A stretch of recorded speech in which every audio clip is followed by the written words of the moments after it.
Hello, team players.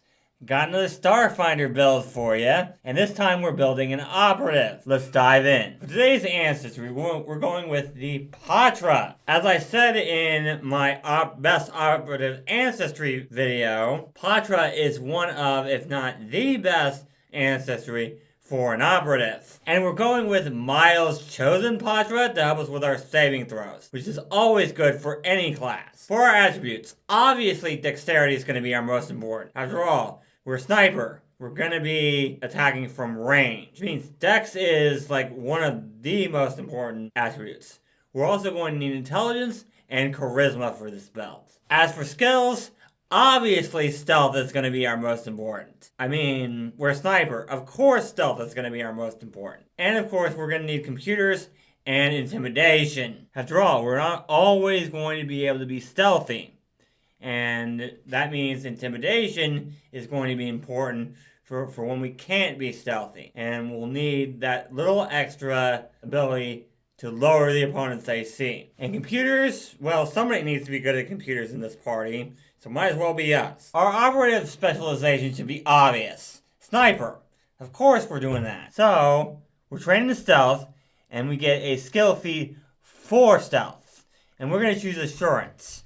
That way we can make sure that we're hidden from low-level enemies. For our Ancestry feat at level 1, we're going to be taking Long Whisker. So in 0G environments, we can ignore the clumsy and off-guard condition if we're untethered, as long as we make a flat check. But really, this is a prerequisite for a really important feat we're going to take later. That's the main reason we're taking it. And of course, we get an Exploit feat for being a sniper, and we're going to go with Keep Them in Your Sights. So we get the effects of aim from further away. Sniper weapons usually do have a pretty good range, but we're still going to need to be able to hit from further away. Because why not? This is really the best feat we can take as an exploit, so that's why we're taking this. As for a regular class feat, we're going to be taking Tactical Advance. We really don't want to be in melee in this build, so being able to move without triggering reactions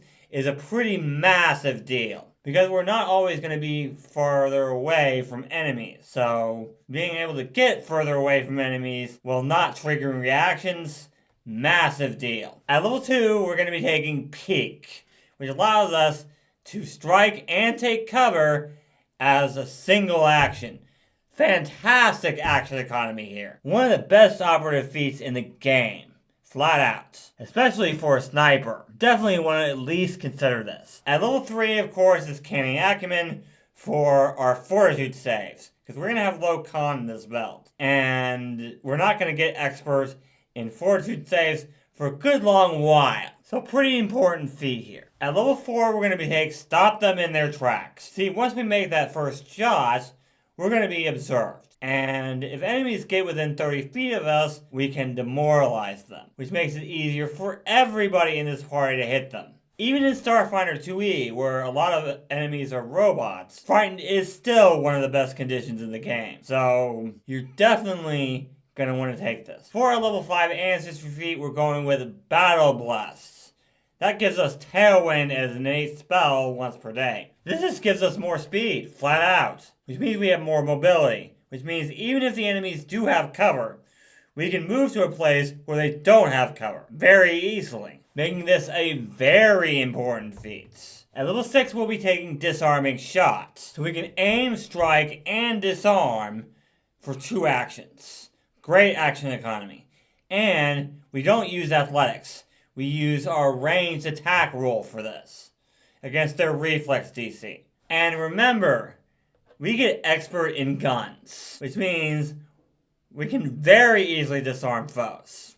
And disarm is actually good, because we're forcing them to either drop their weapon, which means they have to spend an action to get it back, or take a penalty on their attack rolls. And remember, at level 5, we became a master in guns. So yes, we're going to get this a lot. Very, very good feat here. At level 7, we get another skill feat for stealth, and we're going to go with Swift Sneak. So we have more mobility when stealthing. As again, we want to have good speed so that we can hit enemies from places where they don't have cover. Plus, we also get a general feat, and of course, we're going with toughness for more hit points. After all, Arcana is not going to be good.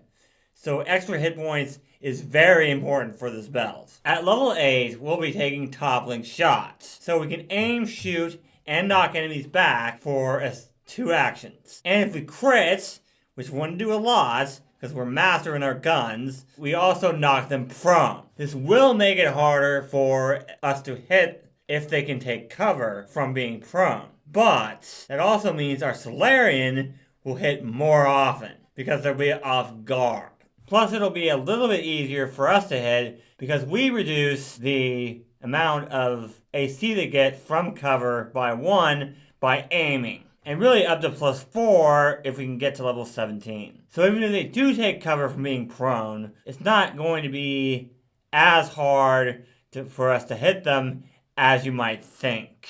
At level 9, we're going to be taking electromagnetic whiskers. This is why we took a long whisker. This allows us to find people and robots more easily. Thus, even if a foe is good at stealth, we can still find them. Granted, this is an imprecise sense, so we're not going to know exactly where they are, but we are going to have an idea.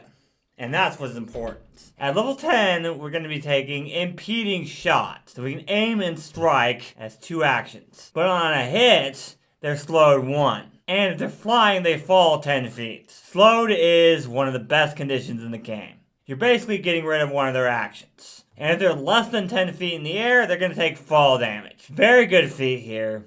Highly recommend. At level 11, of course, we're going to take Die Hard to make us harder to die.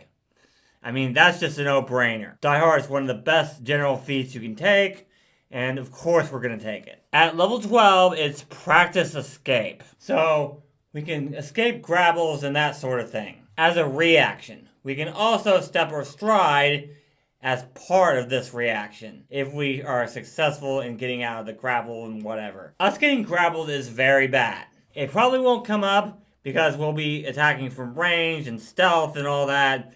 But if it does come up, you'll be glad you have it. And that's the Ultimate Sniper done. If you guys enjoyed this video, leave a like and leave me a comment either here or on my Discord server. You can tear my build apart. If you're more interested in Pathfinder content, I do have a second channel for that. Link to both is in the description below. And of course, you guys can also subscribe if you're wanting more content like this. Or you can check out this video here. Thank you guys so much for watching, and until next time, teamwork is vital. It helps us solve problems.